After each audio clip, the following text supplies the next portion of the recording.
présenter vraiment la préparation mentale en général. En quoi c'est un outil de développement et d'accompagnement de la performance. Donc, avant tout, je vais me présenter. Du coup, je m'appelle Benjamin Turlure, pour ceux qui ne me connaissent pas. J'ai une licence TAPS APAS, donc c'est dans l'activité physique adaptée, comment on adapte l'activité physique à des personnes qui ont un besoin spécifique. Et là, je suis en cours d'acquisition de mon master EOPS, donc je suis en deuxième année, je finis cette année. Et EOPS, ça signifie entraînement et optimisation de la performance sportive. Et moi, j'ai choisi l'outil qui est la préparation mentale pour accompagner les sportifs dans leur carrière et dans leur développement. À côté de ça, j'ai été entraîneur dans l'Est parisien. J'ai fait les clubs de Fontenay, Neuilly, Champigny. Donc, comme vient de dire Greg, je connais un peu le terrain. Voilà, j'ai mes modules fédéraux ABC que j'ai fait avec Marc notamment, qui est présent, j'ai vu. Et du coup, je suis préparateur mental depuis 2 ans. Je suis passé par le espoir de volley d'Île-de-France, où j'ai pu sortir de ma zone de confort, découvrir une nouvelle pratique de volley. Et cette année, je suis en stage avec les Jokers de Cergy, avec la Pavol qui est à mes côtés, qui pourra peut-être témoigner pour certains facteurs. Donc voilà, on a essayé de mettre en place un projet pour que toutes les dimensions de la préparation du sportif et du hockeyeur ici, du jeune hockeyeur, soient le plus abordées tous les facteurs. Voilà.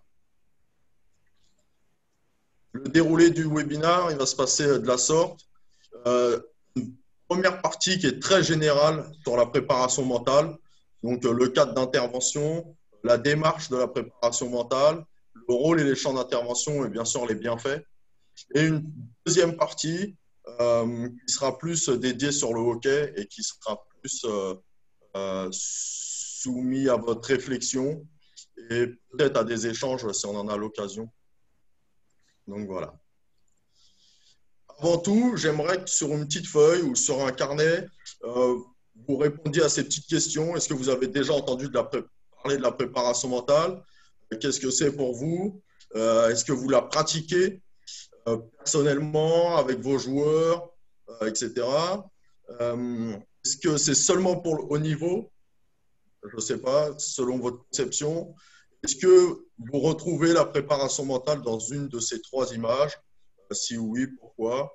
Et puis, vous mettez cette feuille après de côté et on en reparle si on a l'occasion à la fin de la présentation. Je vous laisse 2 petites minutes.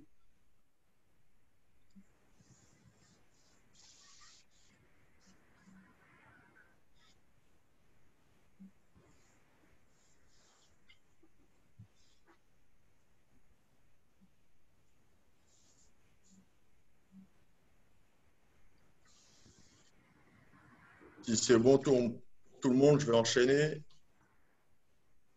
pour rentrer dans le vif du sujet.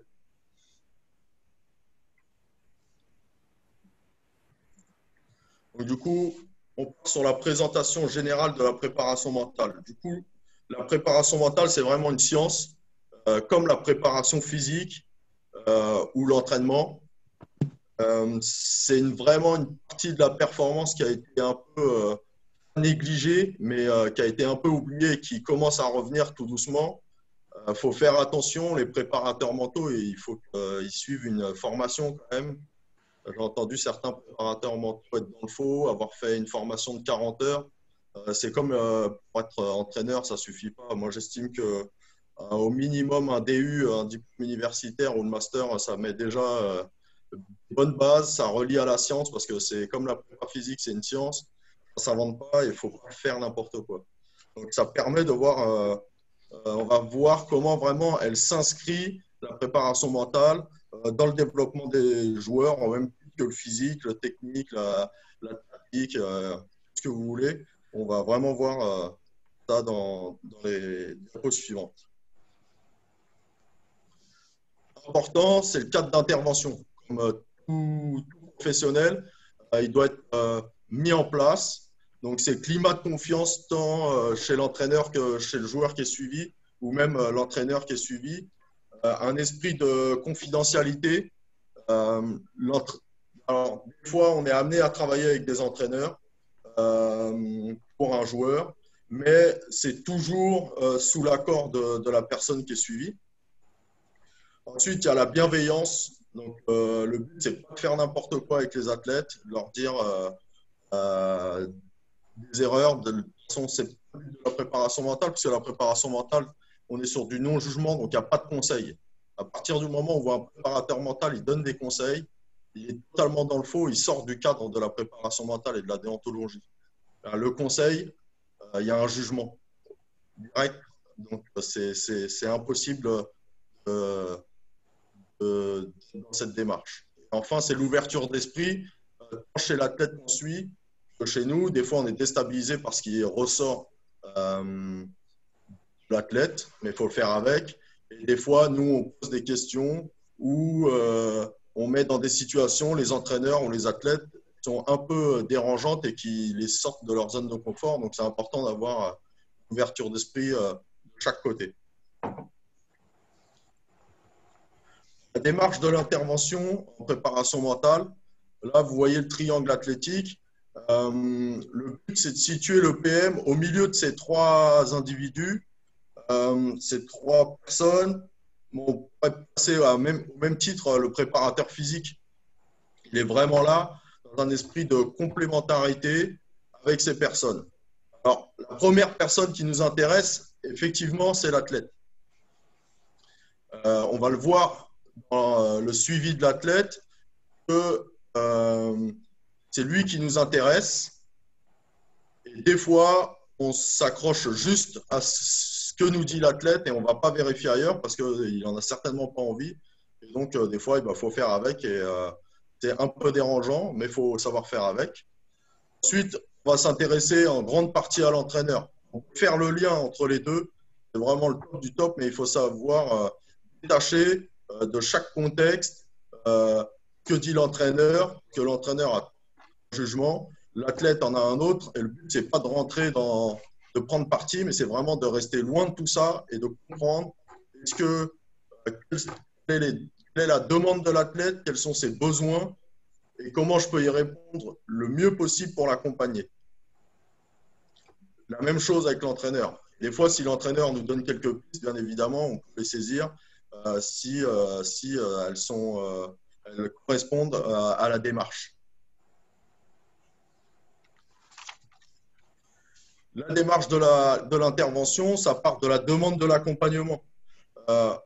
Priorité aux sportifs. Ensuite, entraîneurs peuvent venir nous chercher et on va toujours prioriser la demande du sportif. Si le sportif n'a pas envie, on rentre pas dans l'accompagnement. Que le but, comme la deuxième case sur votre droite, la co-construction. Le but du préparateur mental, c'est que l'athlète soit vraiment au cœur de son projet en préparation mentale.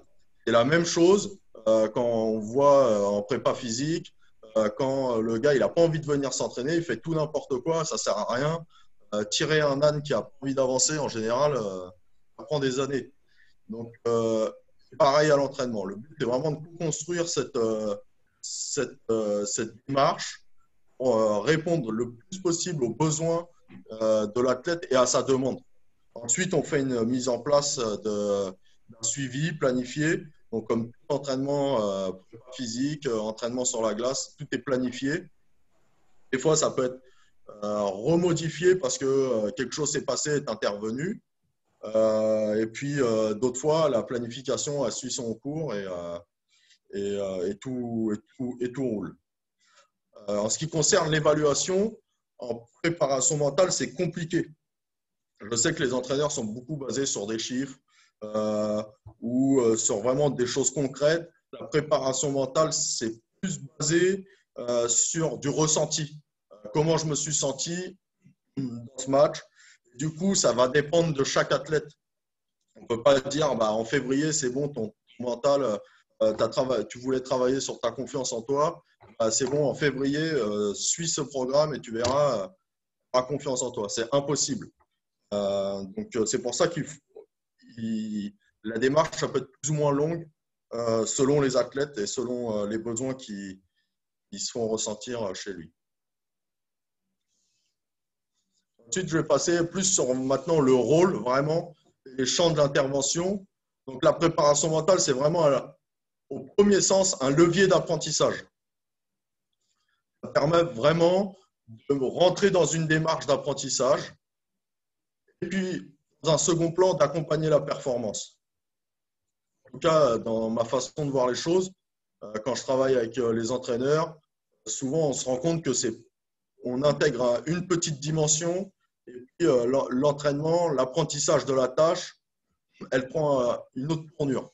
Et dans un deuxième sens, du coup, ça accompagne la performance parce que, mis bout à bout, on arrive à quelque chose qui fait performer l'athlète. On va renforcer à travers la préparation mentale 3 habilités. Les habilités de base que vous allez voir en bleu sur le schéma, donc la fixation de but, l'engagement et la confiance.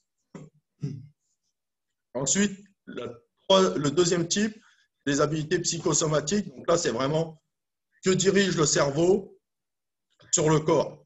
Donc, on retrouve bien la relaxation, l'activation, donc apporter ou abaisser son niveau d'énergie.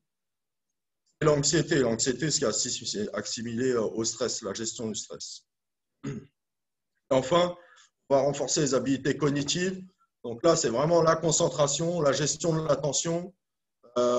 Une chose qu'on peut vraiment intégrer à l'entraînement, c'est l'imagerie mentale.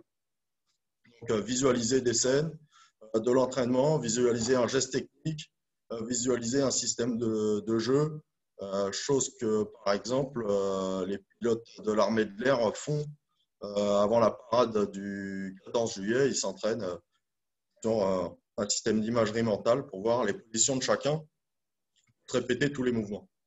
Voilà. On intervient du coup sur 2 aspects, individuels et collectifs. Individuel, ça va être vraiment gestion du stress, concentration, gestion des émotions, confiance en soi, motivation, retour sur blessure. Vraiment, l'aspect individuel qui est très important, vous allez le voir par la suite. Et dans un deuxième temps, plus collectif, donc la communication, la relation entraîneur-entraîné, la cohésion, le leadership, l'éducation au leadership qui est très important et qu'on peut aussi retrouver en termes individuels.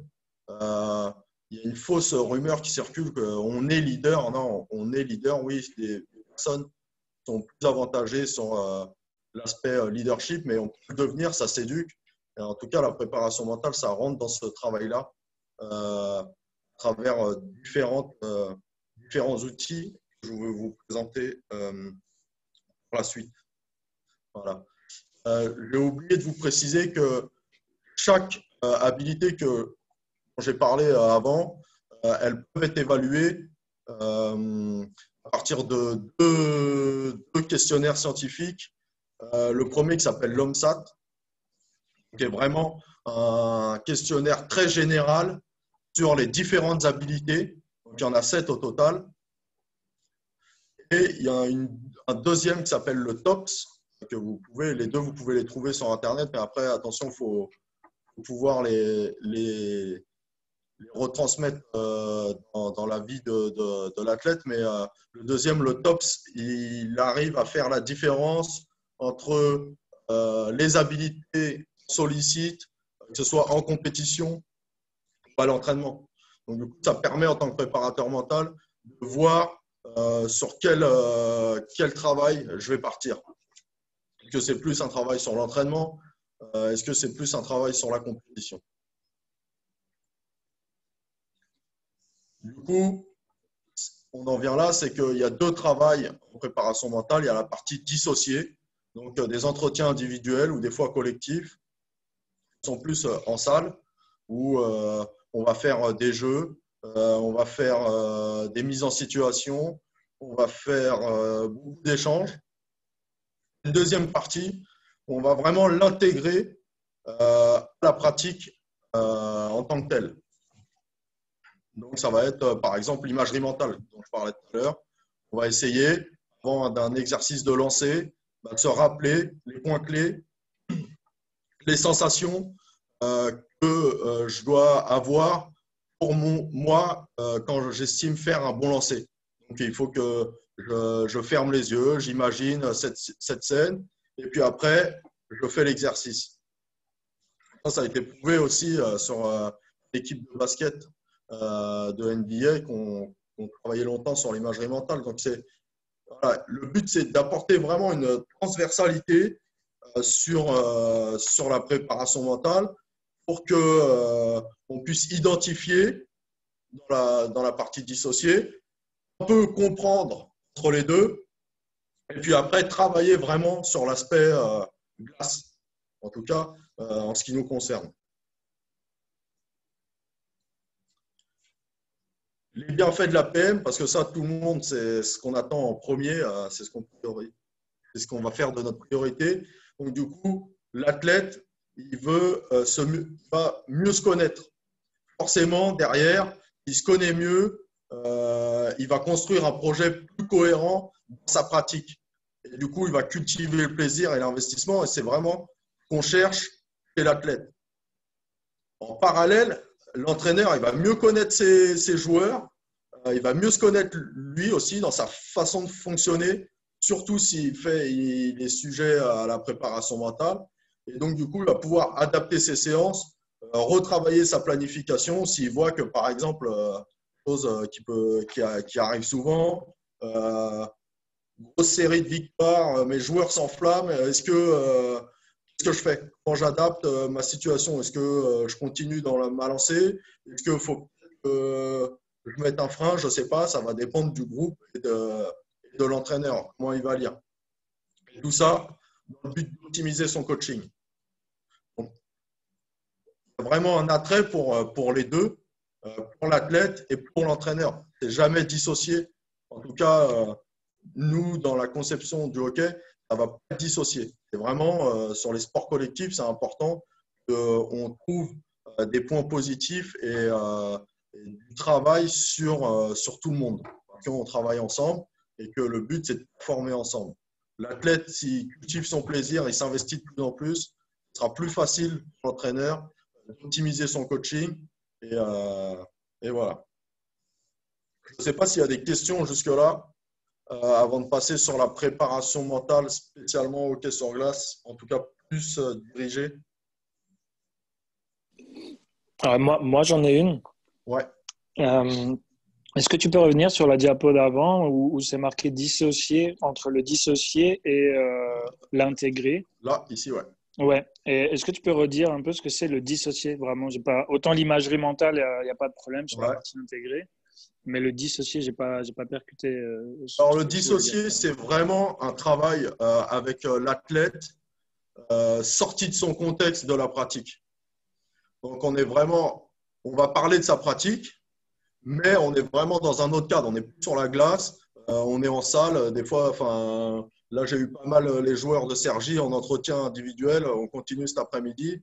Et par exemple, ils sont juste assis en face de moi et on échange sur ce qu'ils veulent. Moi, je les induis pas, je donne pas de conseils. Après, s'il y a une thématique, on essaye de rentrer au plus possible dedans. Et s'il n'y a pas de thématique, c'est eux qui l'amènent et moi, je vais les questionner sur leur pratique. Ok. Et donc l'intégré, c'est vraiment la mise en situation pratique sur glace, quoi, C'est adaptée. ça. C'est ça. C'est comment de ce qu'on a parlé dissocié, comment on peut le plus possible l'intégrer à l'entraînement du joueur. Ok. Ici, par exemple, sur Sergi, on essaye vraiment de collaborer pour que les exercices ils évoluent sur la partie mentale. Donc, des fois, d'exercices tout bêtes, on va accentuer quelque chose, par exemple, sur la communication entre les joueurs. On va mettre des outils en place pour qu'ils communiquent. J'ai d'autres exemples par la suite. Ok, super. Merci. Avec plaisir. D'autres questions?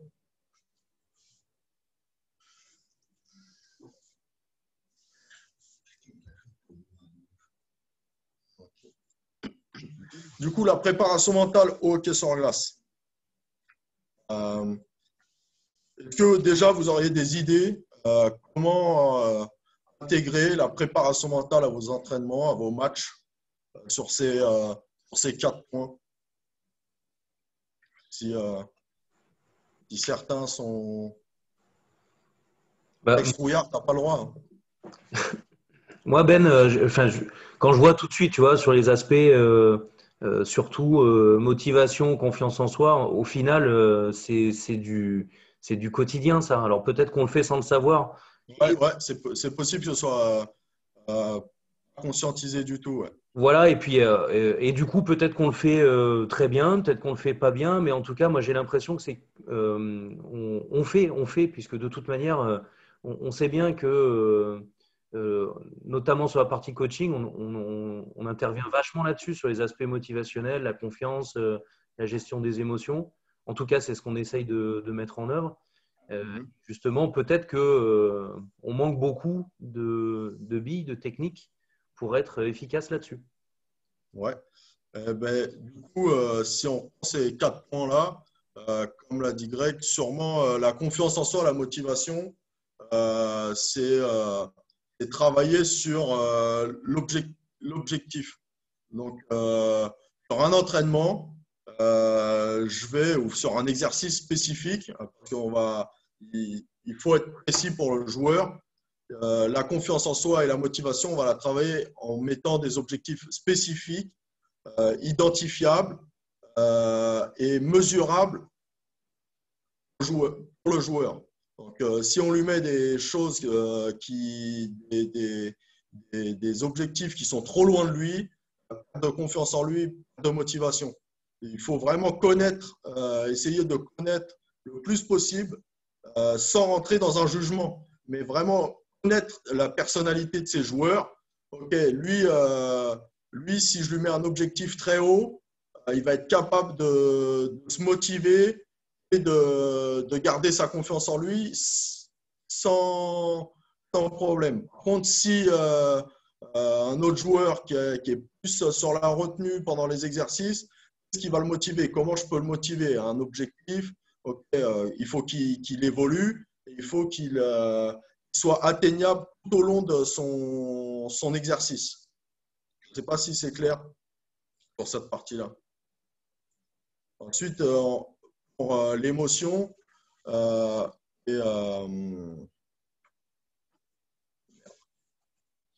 l'émotion, et il y a le problème.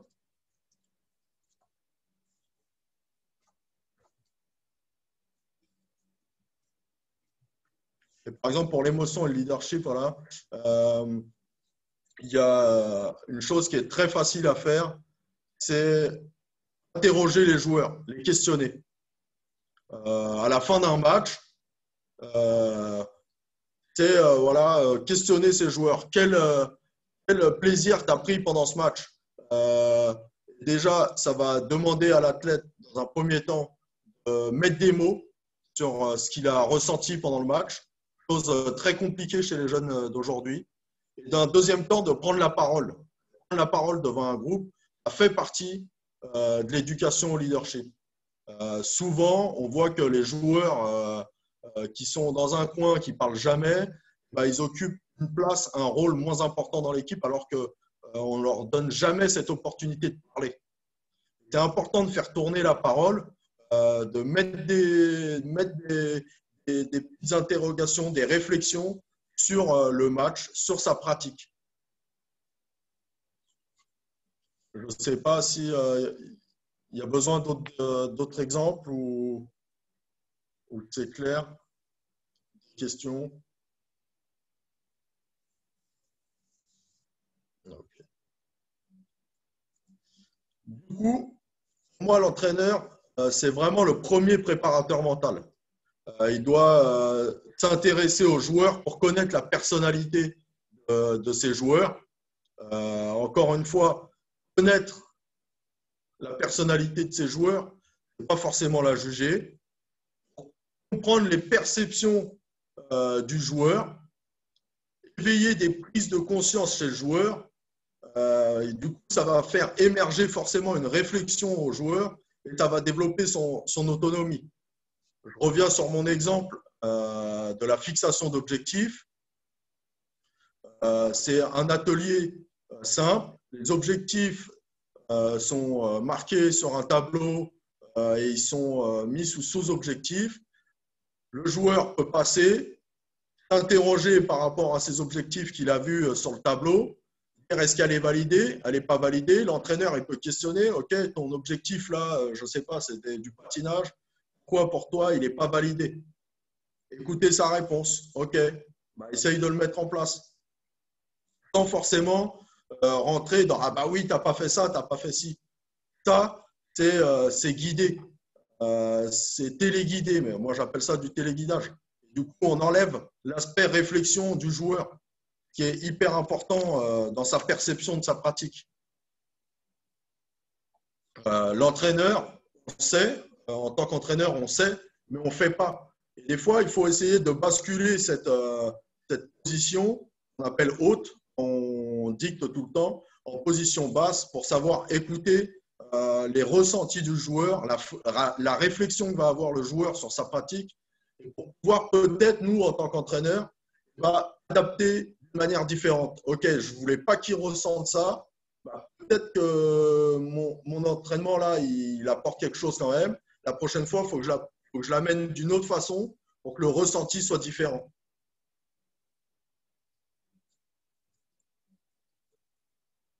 Du coup, j'aimerais faire une petite mise en situation sur votre réflexion. Si vous vous rappelez de votre dernier entraînement, identifiez deux moments. Le premier, celui que vous avez le plus aimé, et le moins aimé, et le deuxième, celui que vous avez préféré. Et après, vous essayerez de répondre à ces questions.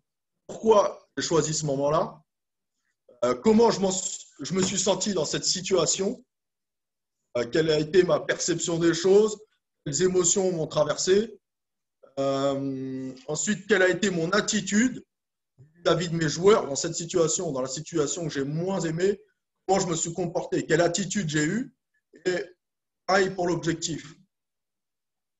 Ensuite, essayez de trouver 2-3 mots pour vous caractériser dans la situation, donc dans chaque situation. Qu'est-ce que vous en retenez de ces situations?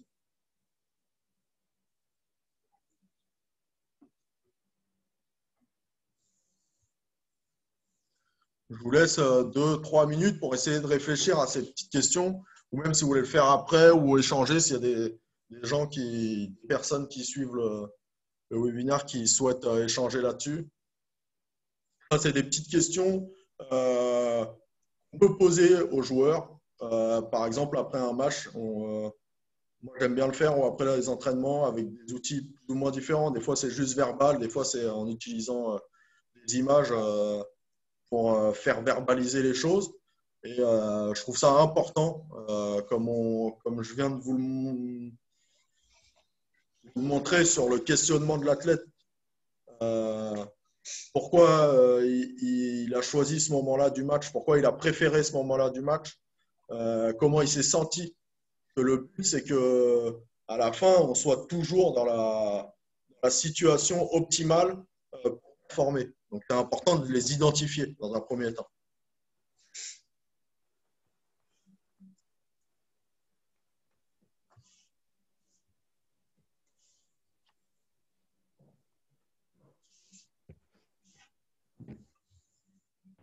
Moi, j'aurais une question par rapport à tout ça. Ouais. Comment je peux faire… Est-ce qu'on m'entend? Allô, allô? Ça a coupé, je ne t'ai pas entendu, Michael. Il est bloqué. Ah, il est bloqué. Affiché.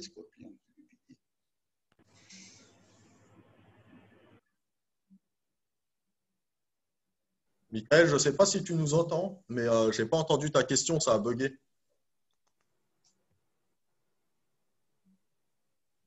Remets ton micro, remets ton micro.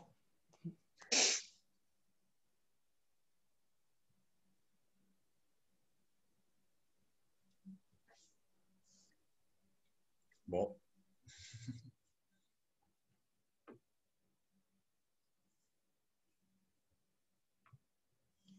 Ok, du coup, je vais conclure. Après, on va laisser place aux questions diverses et variées qui vous seront venues en tête.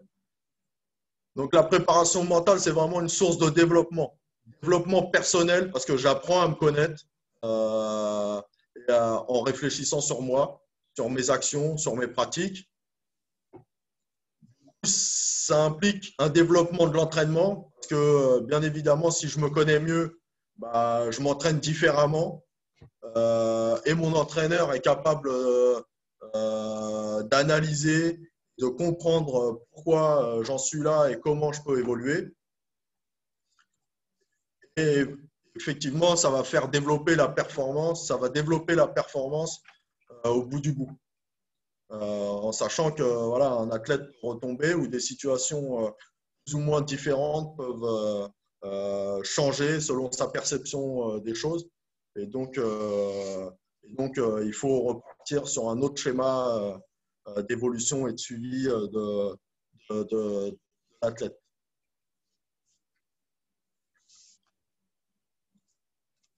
S'il y a des questions, je vous écoute. Ouais, Benjamin, encore Greg. Alors, quand j'imagine que oui, mais je préfère poser la question pour qu'on en soit certain, puis qu'on partage le point de vue. Quand là, dans ton premier point, tu mets développement personnel, bah nous, les CTL et puis les CTN aussi, on communique vachement sur la nécessité de former des bonnes personnes, puisque le bon sportif est avant tout une bonne personne. Donc au final, la prépa mentale, moi, en tout cas, ce que j'imagine, c'est que c'est du quotidien, ça peut s'adapter à toutes les situations. Ah oui, bien évidemment, ouais, tout à fait. Là, Les gamins à l'école, etc., les gamins qu'on a tous dans les PPF, dans les sports études, etc. ouais, Donc, ça va leur rendre service, ça doit leur rendre service partout, quoi. Exactement. Là, j'ai parlé exclusivement du sportif parce que c'était l'occasion, mais bien évidemment que la préparation mentale, elle ne s'arrête pas à la transversalité, préparation mentale intégrée, préparation mentale dissociée. Elle continue, elle est intégrée dans la vie du joueur.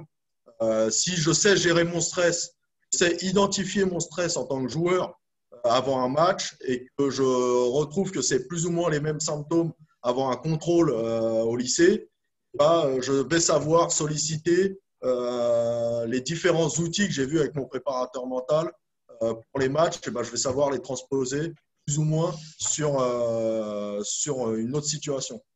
Exactement, ouais.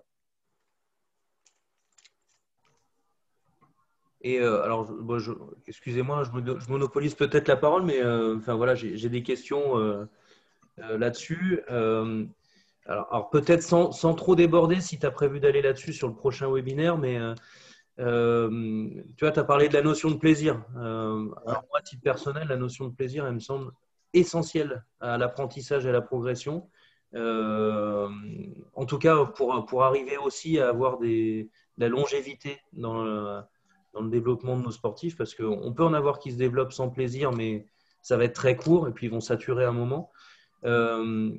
À ton avis, est-ce qu'il y a des éléments scientifiques, est-ce qu'il y a des méthodes, des techniques qui permettent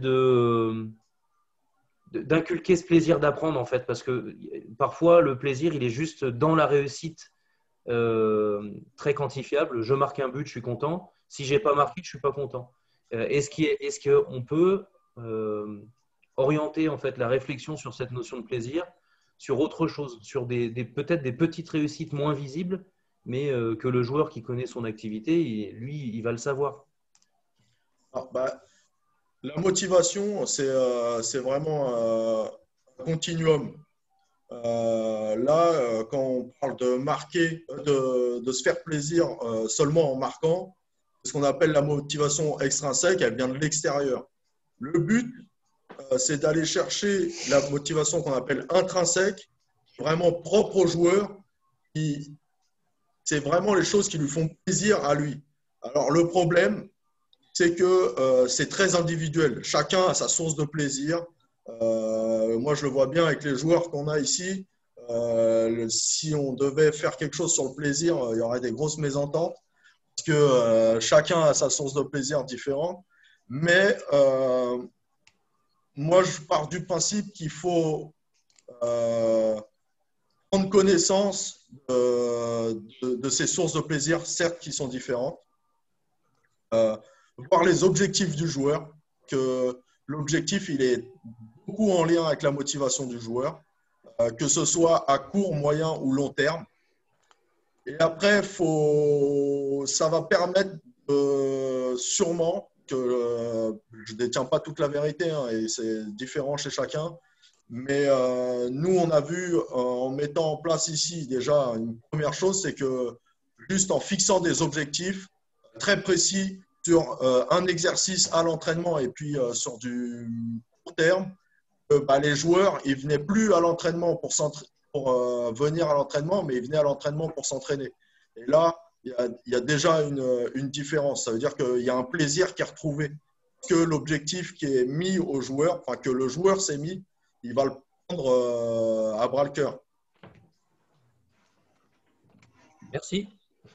De rien. Oui, Ben, oui, déjà, je voulais te remercier déjà pour cette intervention qui est super. Hein, je trouve ça très, très intéressant. Et j'avais une petite question par rapport à ce que tu donnais. Alors, il y a plein de champs d'intervention, comme tu le disais, dans la préparation mentale. Très large. Et il y a un domaine, moi, un peu tu as parlé d'imagerie mentale, c'est quelque chose, qui m'intéresse, et puis je ne suis pas du tout compétent, mais je sais que je pense qu'on peut faire des trucs super là-dessus.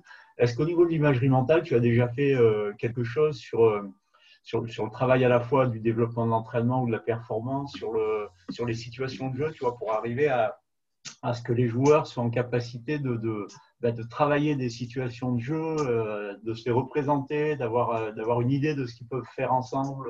Est-ce que tu as déjà un petit peu pioché là-dedans?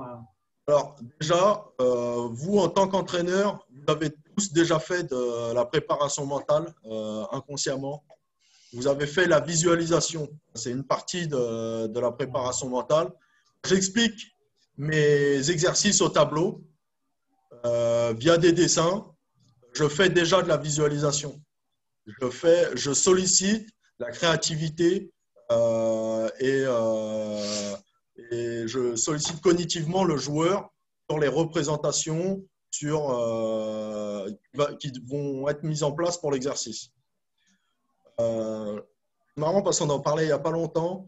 Le point clé de ça, ce serait de donner le moins de consignes possible pour éviter de cafouiller entre la parole, donc le verbal, et le non-verbal de l'entraîneur qui est en train de dessiner. Un truc qui serait très intéressant à faire, c'est vraiment de montrer son exercice au tableau sans parler, voir est-ce que combien de joueurs sont capables d'aller faire l'exercice sans choses parasites, voir combien de joueurs viennent poser des questions et voir combien de joueurs sont complètement à la rue. Ça serait un truc sympa à faire. On va l'essayer, tiens. Hier, j'ai un exercice qu'on a fait le mardi. Les sixièmes tout à l'heure. Voilà, on va l'essayer tout à l'heure. D'accord. Mais Marco, moi par rapport à ça, tu sais, ça me fait penser au logiciel là, que Larry nous avait présenté. Parce que pour moi, j'imagine ça comme de l'imagerie. Quand dans OK Coach Vision, tu peux être en immersif. Et du coup, tu vis déjà l'exercice derrière un écran, mais tu le vis déjà. Et je suis persuadé que si on utilisait plus ce genre d'outils, puisque maintenant les gamins sont très connectés aux écrans, on gagnerait du temps de pratique sur la glace. Bien sûr. Et après, pour revenir à ce que tu disais, effectivement, tu as raison, c'est la première étape de représentation mentale, l'exercice.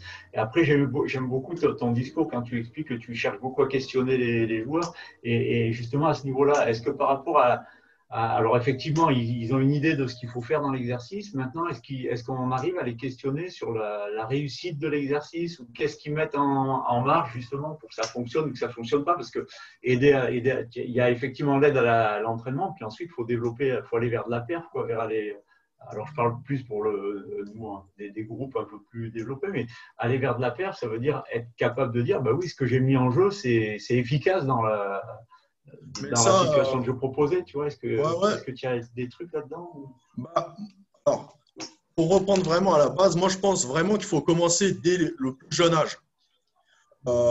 Les plus jeunes, ils sont très objectifs sur ce qu'ils font. En tout cas, moi je m'en aperçois parce que peut-être je suis quelqu'un, on va dire, qui est pas trop, qui est un peu un électron libre du staff, qu'ils osent peut-être plus avec moi, mais je me suis aperçu vraiment que là, de la 6e, donc nous, des U13 jusqu'au U17, ils sont assez objectifs. Après, il y en a qui sont plus ou moins durs avec eux parce que c'est l'estime de soi et la confiance en soi qui rentrent en compte, mais ils sont déjà très objectifs. Alors, le but, c'est d'aller questionner vraiment, de gratter le plus possible. Alors, des fois, ça passe par une question. Là, comment tu t'es senti? Après, tu vas le revoir. Alors, ça a changé, ça n'a pas changé. Et au fur et à mesure, vraiment gratter comme ça, par diverses questions. Des fois, juste lui demander, alors, qu'est-ce que tu en as pensé? C'est déjà mettre des mots, développer et faire réfléchir. Déjà, comme j'ai dit, hein, faire réfléchir le joueur sur sa pratique. Moi, c'est ce qui m'importe beaucoup. Et après, voir quelle influence ça a sur l'entraîneur. Évidemment, l'entraîneur, il ne faut pas qu'il soit bloqué sur son exercice en disant l'exercice, c'est ça, point barre. Chacun a sa perception de la chose. C'est là que l'ouverture d'esprit rentre en compte. Souvent, on est entraîneur. Je me suis rendu compte, je faisais mon exercice, c'était pour travailler ça. Puis voilà, c'est pour travailler ça. Mais non, des fois, le joueur va nous apporter quelque chose. Et en le questionnant, des fois, ils font des trucs mauvais qu'on estime pas bons. Et derrière, il y a toute une logique. Elle est importante de la prendre en compte, cette logique, parce que, comme je disais, on va peut-être amener la chose différemment. Peut-être on n'y avait pas pensé, parce que ça ne nous avait jamais traversé l'esprit. Et voilà, moi, le plus jeune âge, ils sont très objectifs et ils sont capables de réfléchir. Alors oui, il ne faut pas poser des questions trop dures de temps en temps, mais et surtout dans la mémoire fraîche. Moi, j'aime bien les questionner directement après l'effort. Pas une fois qu'ils sont rentrés dans le vestiaire, qu'ils ont déjà quitté l'entraînement. C'est important de les questionner sur l'instant, tout de suite après leur passage. On s'est mis, nous, à utiliser la vidéo directement sur les sorties de zone, etc. On s'est mis à utiliser la vidéo et là, tu vois tout de suite le joueur, tu lui montres juste la vidéo et puis il te dit tout de suite ce qu'il voit pas. Tu n'as même pas besoin de le dire. Après, tout de suite, le passage d'après, pendant 4-5 passages, c'est nickel. Ok, merci. Avec plaisir. Moi, j'aurais une question par rapport à tout ça. Au niveau de Muse, nous, on n'est que 2 entraîneurs. Tout ce qui est préparation mentale, ça prend énormément de temps. Quand on a 2 ou 3 équipes à gérer, voire 4, comment on peut segmenter ça pour être le plus efficient possible? Alors là, c'est une excellente question. Je ne vais pas dire que tu me poses une colle, mais parce que je ne connais pas la structuration et tout, c'est sûr que c'est plus facile pour vous quand vous êtes dans votre fonctionnement. Après, je pense que c'est des petites choses à s'imposer, à revoir. Concrètement, nous, la fixation d'objectifs, ici, quand je suis arrivé, les entraînements, on s'en est aperçu, on ne donnait pas assez d'objectifs. Et c'est juste, quand je note mon exercice, je vérifie mes objectifs, je les pointe concrètement, je les laisse marquer au tableau pour les joueurs. Tu vois, comme ça, tu lui dis, sans donner de jugement, voir le tableau. Est-ce que tu rentres dans les objectifs, tu vois? Est-ce que tu n'y rentres pas? Il y a des joueurs qui vont y aller automatiquement. Des joueurs, tu seras obligé de leur dire. Il y a des joueurs qui ne vont jamais aller les consulter. Mais au moins, ils ont ce choix-là. Ça, par exemple, c'est une chose faisable sur la fixation d'objectifs. Après, je ne sais pas s'il est possible pour vous de faire vraiment des entretiens individuels avec les joueurs de temps en temps. C'est très bien. Ça permet de voir qu'on s'intéresse à eux. qui ne sont pas juste là pour s'entraîner, mais qu'il y a tout un process derrière. Et voir des petits points clés. À la fin de mon match, comme je disais, demander les ressentis, ou à la fin de l'entraînement, demander les ressentis. Des petites choses qui ne mangent pas de pain, qui sont faciles à mettre en place. Après, c'est sûr que si on parle vraiment de suivi de préparation mentale, ça demande plus de structuration et de vraie intégration. D'accord. Après, comme dit, moi, avec les U15, je prends un peu plus de temps vu que c'est ma plus grande catégorie que j'ai. Donc, j'ai des entretiens tous les mois avec tous les joueurs selon le rôle de l'équipe. Après, pour les tout petits, je m'occupe des U7 et surtout des U9. J'ai commencé à tester la méthode Montessori pour les responsabiliser, pour créer des leaders avec les plus vieux. Et c'est quelque chose qui a donné des bons résultats. Là, ça fait 1 an et demi que je le mets en place et c'est vraiment pas mal du tout. Ouais. Non, c'est des excellents moyens, enfin, c'est des excellents moyens, des outils à mettre en place, hein, c'est clair. Après, voilà, il faut voir si ça marche. De toute façon, quand ça marche, il faut voir pourquoi ça marche. Il faut aussi identifier quand ça marche, c'est pas ça marche, point. Voir pourquoi ça marche. Et, avec d'autres groupes, ça va peut-être pas marcher.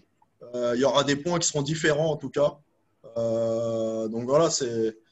Mais oui, dès tout petit, moi j'estime qu'il faut déjà interroger sur la réflexion de la pratique. Un U9 ou un U7, il sera autant capable, voire des fois plus capable de mettre des mots sur ce qu'il fait qu'un U17, parce que le U17, dans sa tête, il aura déjà toute la partie jugement des copains, de l'entraîneur qui lui sera passé par la tête. Alors que le tout petit, il y a moins. Déjà, ces facteurs, ils sont atténués. D'accord. Merci. De rien.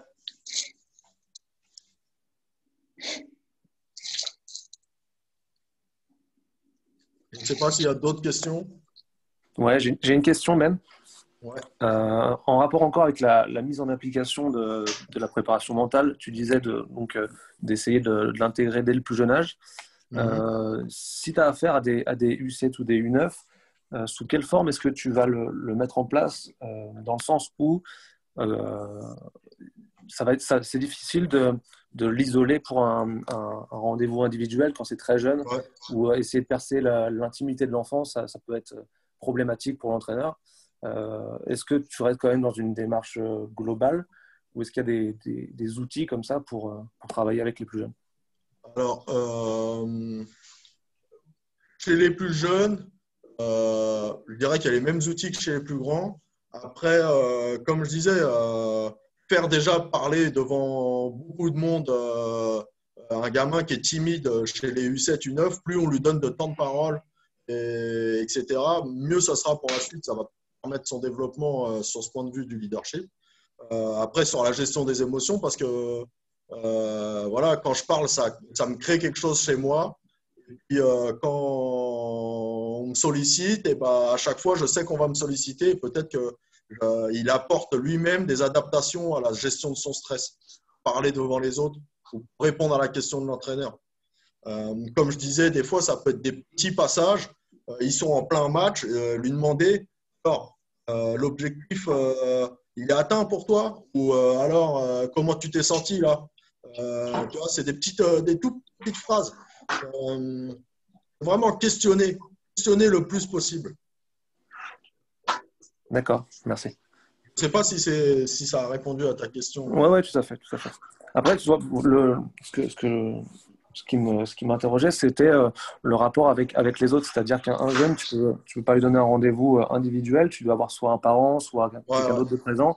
Et du coup, ça peut nuancer, biaiser les réponses qu'il va te donner parce qu'il veut bien paraître devant ses copains ou ses parents. Et cette difficulté de percer un jeune enfant dans ce qu'il ressent vraiment au fond de lui, il y a quand même cette difficulté de jusqu'où je peux aller dans mon questionnement, dans mon intervention pour rester dans ce que j'ai le droit de faire légalement, quoi. Ouais, après, même moi, je ne suis pas psychologue. C'est-à-dire que moi, à partir du moment où j'ai un joueur où je vois, il me demande de travailler sur la confiance en lui, et que je vois qu'il y a des faits qui sont marquants chez lui, etc., tout de suite, je stoppe la démarche et je me rapproche des parents ou de la structure en disant bah, peut-être que là, il faudrait voir un psychologue en plus de la préparation mentale pour dénouer quelque chose. Tu vois. Faut faire super gaffe à ces frontières-là. Enfin, comme tu l'as dit, il y a percé l'intimité et sur l'intimité du joueur dans sa pratique, dans laquelle nous, on intervient. Il y a percé l'intimité du joueur personnel.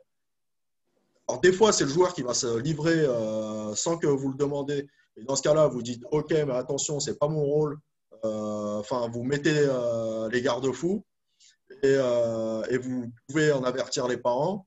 Mais sinon, c'est vraiment le questionner, lui, sur sa pratique, quoi. Ou sur quelque chose qui rattache. Par exemple, nous, les gars du sport-études ici, moi, je les questionne souvent sur l'école. Pour voir à l'école comment c'est, pour un peu la température partout, quoi. Juste au hockey. Des fois, au hockey, ça va super bien. Mais quand tu les vois sur la glace, tu dis ah, il y a quelque chose qui n'est pas en rapport avec le hockey. Et donc là, il faut voir d'où ça vient, quoi. D'accord. Et du coup, est-ce que dans ton métier, ça arrive que tu te dises finalement, il y a des joueurs avec lesquels je ne pourrais pas travailler? Genre, mon métier s'arrête là, ces joueurs ne sont pas du tout réceptifs, comme par exemple avec de l'hypnose, où je ne pourrais jamais travailler avec ces joueurs-là parce qu'ils n'ont pas envie ou ils n'ont pas la conscience de vouloir découvrir ça. Je vais te dire honnêtement, oui. Comme je l'ai présenté au tout début, moi, ma démarche s'inscrit dans la co-construction. J'insiste beaucoup avec ça auprès des athlètes avec qui je bosse. C'est toi qui vas être acteur de ton accompagnement. Moi, je suis là. Je ne suis pas là pour te pousser. Je ne suis pas là pour te prendre la main. Je suis là pour t'accompagner dans ta performance. Donc, moi, c'est facile. Le premier rendez-vous, on le fait. Et puis après, moi, si le joueur ne me rappelle pas, je ne vais pas aller le chercher. Ou alors, au bout de 2 semaines, je renvoie un petit texto. Il m'a oublié ou tu vois. Les joueurs, là, les plus grands ici, ils ont un Google Form. Ils s'inscrivent dessus. Lui qui ne s'inscrit pas, il ne s'inscrit pas. Ça ne me dérange pas et ça ne me fait ni chaud ni froid. Mais c'est lui qui ne prend pas l'outil qu'on lui donne. Tu vois. D'accord. Merci. Rien.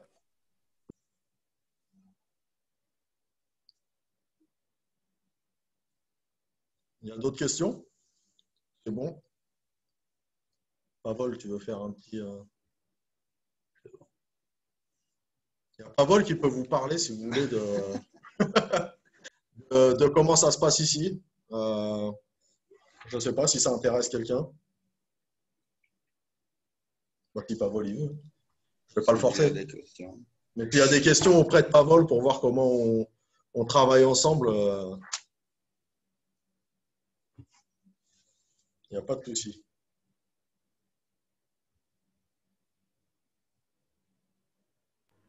Moi, j'aurais une autre question, parce que j'ai eu la chance de faire la préparation mentale individuelle et collective.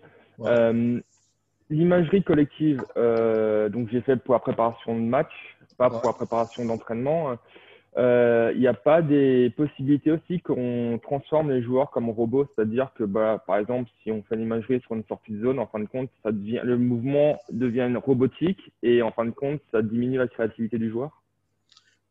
C'est possible. C'est possible. C'est des facteurs à prendre en compte. Moi, l'imagerie, j'essaye de le faire le plus individuel possible pour que ça corresponde au ressenti de l'athlète. Donc, oui, c'est possible. Après, c'est là où il faut faire attention dans la mise en place de ces outils, quoi. Alors, pour revenir à… Enfin, c'est mon avis, c'est juste un avis perso, hein, parce que je ne suis pas du tout là-dedans, mais au contraire, je pense que le fait de questionner, de savoir et de faire de l'imagerie mentale, parce que pour que le joueur il sache si ce qu'il produit est bien ou pas, je pense qu'il faut qu'il ait analysé la situation, qu'il ait une image de ce qu'il peut faire, ne pas faire, etc. Et peut-être qu'au contraire, je pense que c'est moins robotisé que que peut-être de lui dire faut faire ça, faut faire ça, faut faire ça, dans la mesure où c'est lui qui va prendre l'initiative, c'est lui qui va peut-être décider par rapport à ce qui se passe dans sa tête les meilleures options possibles. Enfin, je sais pas, je le perçois plus comme ça. Tu vois, tu parlais des petites images qu'il y avait au début avec la marionnette. Effectivement, là, on n'est pas du tout dans la. Tu parlais de co-construction, on n'est pas du tout dans la prise, dans l'utilisation de l'imagerie mentale pour faire avancer le bout. Je pense. Hein, non, alors, Marco, tu as entièrement raison. L'imagerie mentale, pardon, faut voir ça vraiment comme un entonnoir. Sur un geste technique, je vais être très précis sur les ressentis de l'individu. Sur quelque chose qui est collectif, je vais essayer de faire quelque chose qui va être adapté à tous les joueurs, sans donner trop de précision. Par exemple, il y a des joueurs au tennis, ils ont sur leurs gestes, ils sont hyper précis jusqu'à la pression des lacets sur la chaussure dans leur discours d'imagerie mentale. Si tu mets des trucs très précis à ce point-là sur un facteur collectif, risque de perdre tes joueurs et peut-être aussi de les robotiser, comme tu disais. D'accord. Après, je ne sais plus qui c'est qui pose la question, pour les tout petits, moi, comme dit, j'essaye de le mettre en place depuis 1 an et demi. J'utilise tous les 2 mois, j'ai une tablette en fait du club qui est fournie et je donne des exercices précis, surtout au niveau du patinage. Et en fin de compte, je filme les enfants et c'est eux-mêmes qui viennent voir ensuite la vidéo et qui eux-mêmes se corrigent. Donc, en gros, ils se remettent en question. Et ça a donné vraiment des super résultats sur le niveau du patinage. Après, je ne suis pas encore au niveau du maniement, mais sur le patinage, je sais que ils passent et après, ils viennent me voir et ils me disent, par exemple, ah bah, je suis pas assez baissé au niveau des fesses, j'ai les genoux qui sont trop droits. Et ça peut aider vraiment à que l'enfant se questionne et que c'est lui-même qui se corrige, qu'en fin de compte, si moi je le corrige, en fin de compte, ça passe d'une oreille, ça peut ressortir de l'autre côté sur pas mal de cas. Ouais, bah c'est là que la préparation mentale est un vrai levier d'apprentissage. De toute façon, tu as résumé là-dessus. Moi, je suis intimement convaincu de ces choses-là aussi. Hein. Après, est-ce que je peux intervenir? Bien sûr, Alex. Marco, tout à l'heure, Marco, tu parlais de l'imagerie, de savoir si Ben il avait déjà travaillé. Moi, en tout cas, je peux te parler d'un truc que j'ai essayé l'an dernier. Parce qu'en fait, il y a une phrase qu'on dit souvent les entraîneurs et qui, au bout du compte, est très compliquée. Si tu la prends vraiment au pied de la lettre, elle est bonne parce moi, je le dis encore, mais on dit souvent aux gamins, shoot pour marquer. Mais du coup, shoot pour marquer, c'est pas l'important de shooter pour marquer parce que shooter pour marquer, en fait, on lui donne déjà l'objectif avant que la qualité du lancer soit réalisée. Et du coup, là, ce qui est important, c'est de mettre le focus sur la qualité du lancer. Et ce qu'il faut savoir, c'est que l'imagerie, de toute façon, l'imagerie mentale, c'est tout le temps quelque chose qui est positif. On ne fait pas d'imagerie pour travailler des choses négatives. On peut travailler l'imagerie pour transformer quelque chose de négatif en positif, sur des ancrages ou des choses comme ça, mais là, c'est aller beaucoup plus loin. Mais moi, l'an dernier, j'ai essayé avec 2 joueurs qui sont des gars qui, logiquement, qui depuis tout petit marquent beaucoup de buts et qui avaient une période où ils marquaient moins de buts, tout ça. Et puis en discutant avec eux, en fait, moi, je leur ai simplement posé la question de réfléchir à un but qu'ils avaient marqué à un entraînement ou à un match ou dans la rue ou où ils veulent et de se concentrer, vraiment d'essayer de revisualiser le moment, la scène, vraiment de les forcer à repartir dans ce moment qu'ils ont vécu, mais pas de se focaliser sur le but en question, mais d'essayer de se focaliser, de retrouver les sensations sur le lancer, sur cette qualité de lancer-là. Et ça peut être, je ne sais pas moi, le toucher du palais sur la palette ou peut-être une odeur qui va faire repartir le joueur dans cette pensée-là. Et rien que le fait de faire ça, tu développes un petit peu la confiance en soi chez le joueur, parce que le joueur, il va se rappeler de ce geste-là. Alors après, oui, on peut le faire vraiment de manière beaucoup plus poussée, mais rien que le fait de repenser à cette qualité de lancer-là, ça aide le joueur, si tu veux, à focaliser là-dessus, et ça l'aide à travailler sur cette imagerie-là. Et rien que le fait de toute façon de le faire, que ce soit poussé ou pas poussé, rien que le fait de le faire, voilà, c'est quelque chose qui est positif. Parce que Après, le cerveau humain, il ne fait pas la différence entre quelque chose qui est vécu et quelque chose qui est imaginé. Ça veut dire que si demain, tu dis à un joueur, imagine-toi marquer un but, je ne sais pas moi, tu débordes, tu es gaucher, tu reprends le centre de la glace et tu marques un but top net parce que ça fait plaisir à tout le monde. Le cerveau humain, lui, il ne fait pas la différence entre quelque chose qui a été vécu et quelque chose qui a été imaginé. Donc, ça veut dire que ça, c'est un pouvoir qui est exceptionnel. Parce que ça veut dire qu'on pourrait vraiment imaginer des choses à faire. On peut vraiment demander aux enfants d'imaginer plein de choses comme ça positives qui vont booster en fait le cerveau concrètement. Alex, il a complètement raison. Moi, je vais dans le même sens. Plus dans un aspect pratique, prendre un temps, 30 secondes avant l'exercice, où vous demandez aux enfants de s'imaginer réussir l'exercice, de bien appliquer les consignes, etc. Et puis après, de faire un premier passage, un deuxième passage où, OK, quelles ont été les bonnes sensations chez vous? Les sensations, elles vont de tous les ordres, hein, VACOG, hein, visuel, auditif, olfactif, kinesthésique, vraiment ce que je ressens, etc. Il faut essayer de solliciter le plus possible ces sens pour qu'ils soient développés et que le joueur arrive à mettre des mots pour ensuite, après, développer cette compétence.